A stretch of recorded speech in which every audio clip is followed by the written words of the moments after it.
Celeste Ardmore was 42 years old when her husband of 11 years handed her a manila envelope across the breakfast table on a Thursday morning and told her, with a particular smile he reserved for moments he believed were entirely in his favor, that she should probably get herself a lawyer. She was wearing the robe she had owned for 6 years, faded at the cuffs. Her coffee was in a chipped mug she had never bothered to replace. Her hair was undone. She had not yet had her first meeting of the day, which would begin in 47 minutes, and which she had been preparing for since 5 in the morning, sitting at the desk in the 3rd bedroom where she had always done her most serious work. In the quiet way, she had always done her most serious work, which was without witnesses. Her husband, Roland Calloway, set the envelope on the table. He said he thought she would see, when she had a chance to look, that it was a very generous settlement given her earning situation. He said he hoped she would not make this more difficult than it needed to be. He said he had a meeting at 9. He said all of this with the ease of a man who had spent 11 years inside a marriage believing he understood the full extent of what he was married to. He did not understand it. What Roland Calloway had not known, and what his father Gerald Calloway had not known, and what no one in the Calloway family's business had ever thought to discover, was that the woman in the faded robe at the breakfast table was the sole trustee and controlling shareholder of Ardmore Horizon Capital, the holding company that had quietly acquired a majority stake in Calloway Industrial Solutions 18 years ago, before Roland ever knew her name. The acquisition had been executed under the trust's operating name by her grandfather's legal team, while Roland's father was overextended and needed a private capital infusion that came without public scrutiny and with very few questions. The Calloway family's company was valued at $80 million. Celeste had owned the controlling interest for 7 years before she met Roland at a bar association dinner where he had introduced himself as the son of a manufacturing family, and she had said that was interesting, and asked him what they made, and listened to the answer with the particular attention of a woman who already knew. She had never told him. She had not yet needed to. She accepted the envelope without opening it. She finished her coffee. What happened when Roland Calloway served his wife divorce papers while calling her earning situation modest was the most consequential miscalculation a man had ever made in that zip code, and the consequences arrived in the form she had always preferred: quietly, legally, and with complete documentation. Before we jump into the story, comment where in the world you are watching from, and subscribe, because tomorrow's story is one you need to hear. The morning light came through the kitchen windows of the house in Virginia Beach the way it had come through every morning for 11 years. Low and coastal, carrying the particular flatness of light near water that Celeste had grown up with and never wanted to leave. The house was hers in her name and had been since before the marriage, because she was a corporate attorney with 31 years of practice, and she had understood from the age of 22 that the correct approach to any significant asset was to know exactly whose name was on the title. Before you signed anything, she had been a corporate attorney for a firm she had joined out of law school and had made partner in 9 years, which was 2 years faster than the historical average at the firm, and had eventually left to manage the Ardmore Family Trust as its sole trustee and general counsel, a position she had held for 17 years.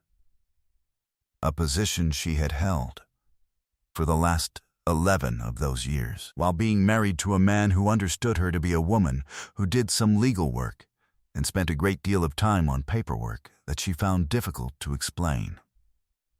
She had not found it difficult to explain. She had chosen not to explain it. There was a difference, and it was a difference she had considered carefully in the months before she agreed to marry Roland. Her grandfather, a man named Horace Ardmore, who had built a commercial real estate portfolio in the mid-Atlantic before pivoting to private capital in the 1970s, had told her when she was 16, and watching him review a term sheet at his dining room table, that the first rule of any negotiation was knowing more than the other party needed to know you knew. He had tapped the term sheet with one finger and said, "The moment you reveal your position, you lose it." He had died her third year of law school, leaving the full trust to her, the only grandchild, with a letter that said she would know what to do with it, because she had already been paying attention. She had been paying attention since she was 16. She had spent 30 years paying attention to the Calloway family's balance sheets, specifically because the Ardmore Trust was their largest single investor, and that relationship required watching. She met Rolland at the Bar Association dinner, not by accident. She had been attending those dinners for 6 years. He had been attending for 2. He was charming in the way of men who had grown up with the confidence that came from a family name that opened rooms, and he had a warmth in conversation that she found genuine, which was not something she encountered often enough to dismiss. He asked about her practice. She told him the part that was appropriate to tell. He told her about his family's manufacturing company, with the pride of a man who had built something, though he had inherited it rather than built it, which she knew and he did not know she knew. She had considered the question for 8 months before she accepted his second proposal. The first proposal she had declined, saying she was not ready. She was ready. She had been considering the implications of it for the full 8 months. The question she sat with was not whether she loved him, though she had, genuinely, in the way that serious people loved people who were warm and specific and present in the ways that mattered. Rolland was those things. He was also a man who had grown up inside the belief that his family name was the primary organizing fact of any room he entered, which was the kind of belief that was difficult to examine from the inside and easy to observe from the outside. The question she sat with was whether a marriage between the controlling shareholder of his family's company and the son of that company's founding family was a sustainable structure, and what it would look like when it was no longer sustainable. She had modeled the scenario the way she modeled corporate structures, mapping the dependencies, identifying the pressure points, asking where the failure would most likely originate. She had concluded that it was sustainable as long as it remained honest, and that if it became dishonest, the structure she had in place would hold. She had updated the trust documents the month before the wedding, adding 1 clause and revising 1 provision, both of which her attorney had noted without objection. She had done it quietly and without ceremony, because that was how she did things of significance. The marriage had been good for the first 6 years, and then had changed in ways she observed with the same patience she observed most things, tracking the shifts the way she tracked changes in a company's quarterly behavior, noting the pattern without drawing the conclusion until the pattern was complete. Rolland had grown comfortable in a way that curdled slowly into carelessness. He had grown louder about her modesty in the way that men grew loud about things they needed to be true. He said at gatherings of his family's associates that she did some legal work, the phrasing she had offered him early in the marriage when he had asked, and he said it now with a proprietary satisfaction she recognized as the satisfaction of a man who had concluded his wife's smallness reflected well on him. She had not corrected it. She had watched. He had taken on a relationship with a woman named Stephanie who worked in the company's sales division, which Celeste had known about for 4 months before the envelope arrived on the breakfast table. She had not known because she was watching him specifically. She had known because she was a trustee whose portfolio company employed the woman in question, and trustees paid attention to material developments in their portfolio companies. She had not confronted him. She had spoken to her attorney. She had updated 1 document. She had waited for him to move first, because she was a woman who had spent her entire career understanding that the party who moved first in a negotiation with incomplete information always revealed more than they intended. He had moved first on a Thursday morning. He had smiled across the breakfast table and said she should get herself a lawyer. She had looked at the manila envelope in her hands and thought that he did not know how many lawyers she already had. Her face was perfectly calm. It had never been otherwise. She went to her desk in the third bedroom after he left for his 9 o'clock, and she opened the envelope and read the settlement proposal in full. It took 11 minutes. She set it on the desk beside the trust documentation she had been reviewing that morning. The settlement offered her the house, which was already hers. It offered a monthly support payment calibrated to her stated income from the law firm, which was accurate as far as it went, and which did not include the trustee compensation she drew from the Ardmore Trust, the structure of which she had never been required to disclose under the terms of the trust instrument. It offered a division of liquid marital assets that was, by any fair reading, calculated to the minimum that a court would be unlikely to disturb.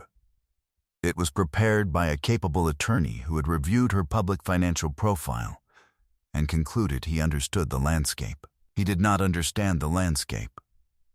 He had read the surface and mistaken it for the depth. She picked up her phone and called her attorney, a woman named Vera Osai, who had been her personal counsel for 16 years and who had been present at the trust update before the wedding, and who was, therefore, already 3 moves ahead of this moment. Vera picked up on the first ring. Celeste said, "They filed."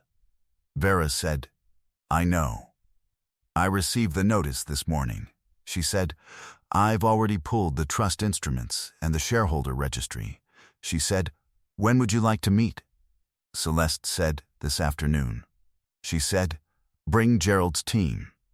She met Gerald Pitt, the forensic accountant who had worked with Vera on 3 prior transactions involving the Ardmore Trust, a man whose fluency in complex ownership structures was, in Celeste's experience, without equal in the region.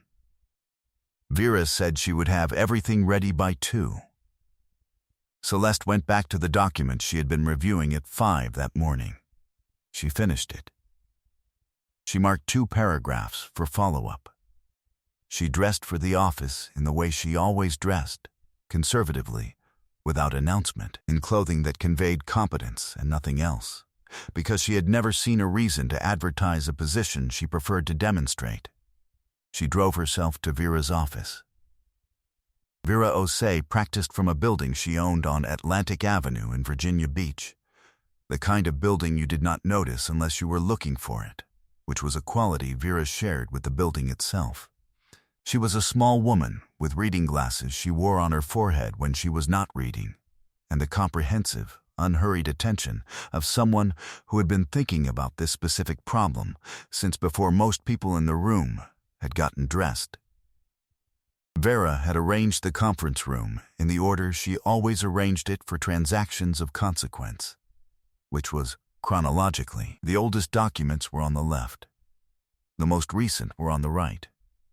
Gerald Pitt sat at the far end of the table with his laptop and his leather portfolio and the manner of a man who had reviewed the materials that morning and already formed his conclusions and was waiting for the conversation to reach the point where his conclusions were required. Vera walked through the ownership structure from the beginning, the way she walked through any complex instrument, which was chronologically and without assuming anything. Ardmore Horizon Capital, incorporated by Horace Ardmore in the early 1970s, passed to sole trusteeship of Celeste Ardmore upon his death, 17 years prior to this meeting. The trust's majority stake in Callaway Industrial Solutions, acquired through a private capital transaction executed 18 years ago, structured as a preferred equity investment that had converted to common equity upon the completion of the company's second significant expansion, 3 years before Celeste met Rolland at the Bar Association dinner. The trust's share, 58% of the outstanding equity, held continuously and without interruption for the past 18 years. Total company valuation as of the most recent independent appraisal, which Gerald Pitt had commissioned 6 weeks prior in anticipation of exactly this moment, 81. $2 million. Gerald produced the appraisal. It was 19 pages. He produced the shareholder registry, which was 2 pages, and listed 3 shareholders. Ardmore Horizon Capital at 58. 4%, the Callaway Family Trust at 29. 6%, and Roland Callaway individually at 12%, a stake granted to him upon his father's partial retirement 4 years earlier, which Gerald Callaway Sr. had been authorized to grant and which had required, under the Articles of Incorporation, the written consent of the majority shareholder. Vera placed that consent document on the table. It bore Celeste's signature as trustee, dated 4 years and 3 months ago. She placed it without comment, because the comment was visible in the document itself. She said the trust instrument with the controlling interest clause was the last document in the sequence. Gerald produced it. She indicated the relevant paragraph. She said the trust held right of first refusal on any transfer of equity in Callaway Industrial Solutions, and that any transaction affecting the company's capital structure required the written approval of the controlling shareholder. She said the divorce filing had no bearing on the trust's position, because the trust was separate property predating the marriage by 7 years, and the trust documents had been maintained accordingly throughout. Gerald Pitt looked at Howard across the table with the expression of a man extending a professional courtesy by not saying what the numbers had already said. Vera said the divorce proceeding would address the marital estate, which was defined and modest. She said the trust's interests would be addressed separately, in accordance with the shareholders' agreement, the terms of which were the terms Celeste, as controlling shareholder, was now prepared to discuss. Celeste looked at the shareholder registry. She looked at the trust instrument. She looked at Gerald's appraisal with the precision of a woman who had read thousands of appraisals and understood every line of this one. She said, "I want to call a shareholder meeting." She said, "As the controlling shareholder of record, that is my right under the Articles of Incorporation." She said she wanted it within 30 days. Vera said she would send the notice by end of week. Celeste drove home. She made dinner. She set Roland's plate at the table the way she always did. He came home at 7 and talked about his day, about a client call, about the Stephanie situation, which he did not mention, about the settlement, which he mentioned in a tone of confident finality. He said he thought they could make the process quick and clean. He said he appreciated that she had always been practical. She said she appreciated that too.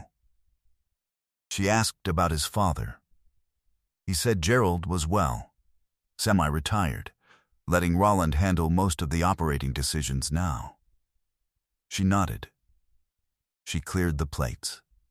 She had heard everything she needed to hear. The shareholder meeting was held on a Tuesday morning in November at the Callaway Industrial Conference Room in Norfolk, a room Celeste had sat in many times over the years for trust-related matters, always described to Roland and his father as routine capital management meetings that required her periodic attention. Gerald Callaway arrived first. He was a man of 71 who had built the company from a single fabrication shop and who wore the authority of that founding the way he wore his suits, as a permanent feature of his bearing. He looked at Celeste when she walked in with Vera and Gerald Pitt and a paralegal who carried a second portfolio, and his expression shifted by 1 degree in a direction that suggested he had begun to suspect something was not as he had understood it. Roland arrived 4 minutes later. He looked at Vera. He looked at the portfolios. He looked at Celeste in the robe she had been wearing when he handed her the envelope, except that she was not in the robe. She was in the gray suit she wore when she needed to be the attorney in the room rather than the wife in the kitchen, and the gray suit had the effect it always had, which was to make her very difficult to misread. Roland's attorney, a man named Howard from a firm in Chesapeake, who had prepared the settlement with confidence, had joined the meeting at Roland's request. He looked at Vera Osai, and they acknowledged each other with the recognition of professionals who knew each other's work. Vera placed the trust documents on the table. The shareholder registry, the original acquisition agreement from 18 years ago, the most recent independent appraisal. She placed them in the order she had arranged them in her own conference room, oldest on the left, most recent on the right. She said Ardmore Horizon Capital, of which Celeste Ardmore was the sole trustee and controlling shareholder, held 58% of Callaway Industrial Solutions, and had done so for the past 18 years. She said the trust had been a silent partner by design, as specified in the original acquisition agreement which Gerald Callaway had signed, and which was the third document from the left. Gerald Callaway looked at the third document from the left. He looked at his own signature. His face made a calculation that was visible to everyone in the room and that no one commented on. Rollin looked at his father. He looked at the documents. He looked at Celeste. He said, "You own the company." She said, "The trust does." She said, "I am the trust." Howard picked up the shareholder registry. He reviewed it in the manner of a man confirming information he wished were different. He set it down. He looked at Rollin with the expression of an attorney revising his understanding of the room he was in. Rollin's voice changed register in the way voices changed when the situation behind them changed. He said she should have told him. He said 11 years and she had never said anything. He said this was not the kind of thing you kept from a person you were married to. Celeste looked at him across the conference table in the building his family had built, and which her family had quietly owned the majority of for longer than Rollin had worked there. She said, "You handed me a settlement offer this morning that described my earning situation as modest." She said, "You smiled when you said it." She said she thought he would understand if she suggested that the information had not been his to have until he demonstrated what he intended to do with it. She said, "Now you know." She let that sit. She said, "I would like to discuss the terms of your equity stake." Rollin's 12% share of Callaway Industrial was worth $9.7 million. As the majority shareholder, the trust held the right of first refusal on any sale or transfer of that stake. The settlement agreement Rollin's attorney had drafted made no provision for this, because Rollin's attorney had not known it was relevant.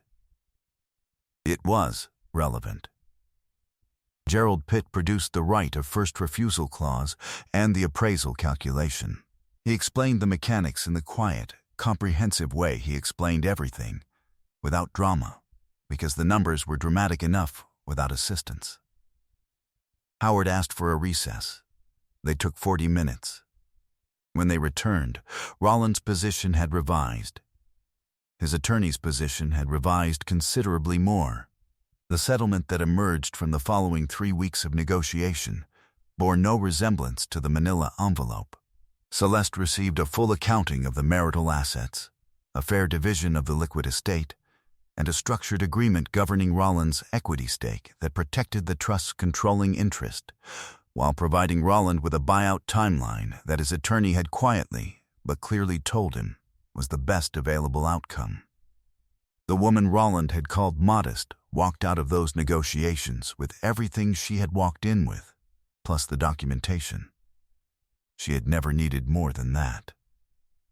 9 months later, Celeste Ardmore sat on the back porch of the house in Virginia Beach, the house she had owned in her own name since before the marriage, with a cup of coffee, and the particular quiet of an early autumn morning when the water was flat and the light was low, and everything that needed to be done was either done or in capable hands. She had taken on 2 new trust investments that quarter, both of which Gerald Pitt had reviewed and recommended. She had also joined the board of a nonprofit that trained women in commercial real estate acquisition. A decision she had made because her grandfather had believed that what you knew was only useful if you transferred it. And she had been carrying what she knew for long enough. A man named Marcus, a maritime attorney she had met at a bar association dinner that spring, had taken to calling her on Sunday evenings in the way of someone who had decided she was worth the specific effort of a scheduled call. He was deliberate and unhurried, and he made her laugh at things she had not expected to laugh at, which was a quality she had not known she had missed until she encountered it again. She had not defined what they were to each other, and he had not asked her to, which she found, at this point in her life, the most attractive quality a person could possess. Roland had departed Callaway Industrial 4 months after the settlement, the departure framed as a voluntary transition. Gerald Callaway Sr. had come out of semi-retirement to stabilize operations. The trade press reported a leadership restructuring. Celeste read the articles without comment and filed them in the folder she kept for material developments in the trust's portfolio companies, which was where they belonged. Stephanie had relocated to a city in the Carolinas. Celeste heard this from a colleague who mentioned it the way people mention things that required no explanation. On an October morning, Celeste set her mug on the porch railing and looked at the water for a long time. She thought of her grandfather at his dining room table with the term sheet, tapping it once with one finger, saying, "The moment you reveal your position, you lose it." She had kept her position for 11 years. She had revealed it at exactly the right moment. The negotiation had concluded exactly as she had anticipated it would. She had built everything worth keeping. And she had kept it all. I hope you enjoyed that one. Be sure to like the video and subscribe so you don't miss the next story. I've picked out 2 more for you that I think you'll really like.